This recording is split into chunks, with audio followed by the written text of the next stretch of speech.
It's the Subway NFL postgame show, and Green Bay, after the stinker in Chicago last week, comes back at home, and hey, it's good health. It's the Lions coming to Green Bay, and they never win in Green Bay. Brett Favre, 3 possessions, 3 touchdowns, 34-13. The final is they have now a bye week before waiting for the playoffs. Hey, how are you, folks? Jason Horowitz, NFL.com's Pat Kirwan. Glad to be with you here in Week 17. And Pat, last week, 35-7 losers in Chicago, a terrible offensive performance, terrible defensive performance.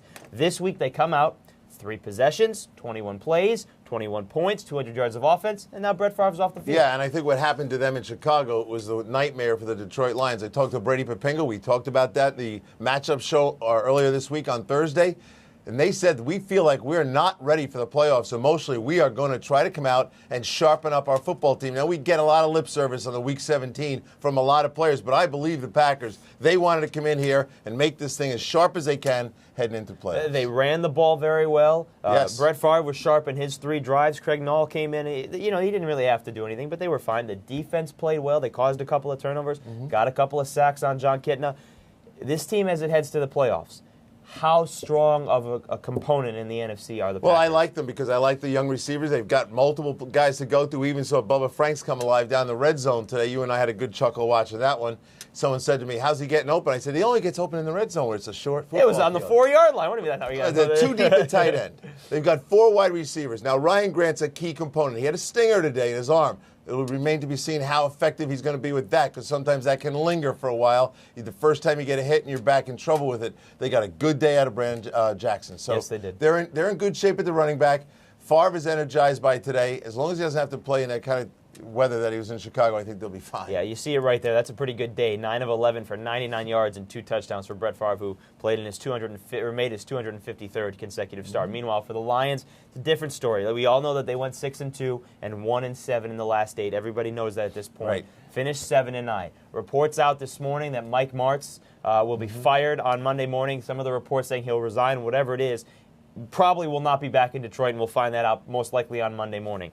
Where did this all come from? Well, I think, Mike Martz comes with a tag, the kind of style offense he wants to run. The head coach is a defensive-minded guy who wants to ball control this thing. Even though they've invested all their money and draft picks in those receivers, he wants to use them, but he wants to establish the run. He would love to get himself a 1-touchdown lead and then be able to dissolve the clock on the way to doing it. Mike Martz doesn't really represent that. What I've heard is Kippy Brown, a guy I coached with for 5 years, who's coaching the receivers, is going to take over. Now, he's been an offensive coordinator before, a much more conservative, more of a 2-back attack guy, more of a guy that understands why the running game is extremely important, and they'll commit to it. What's the problem? Kevin Jones hurt again. They may have to go back to the draft and look for another running back. Well, there's another problem there too, Pat, and it's not just that the running, because they have Jones, they have Duckett, they have guys that can run the football. Right.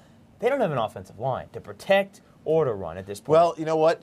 To that point, they might be a better suited to run block than pass block. I watched Jeff Backus, the guy they paid a lot of money to at left tackle.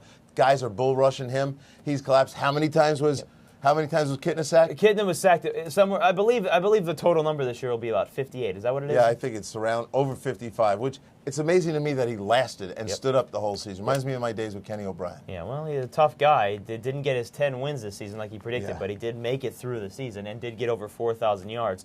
But that says something else, though, because you got a quarterback with 4,000 yards, 18 touchdown passes, and 20 interceptions, and all those sacks. So the Lions fell apart. And we're talking about the offense, and they got problems. But we should talk about this defense because they can't stop the run right now. And the guys at the back end that were creating those turnovers earlier in the year aren't getting it done this time of year. Rod Marinelli's going to have to look at that defense, and I'm talking about an overhaul.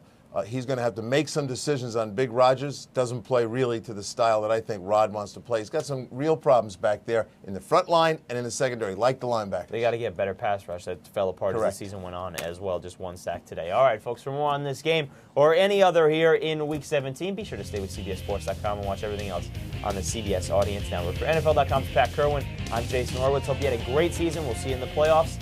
Happy belated holidays and a very happy New Year. Take care.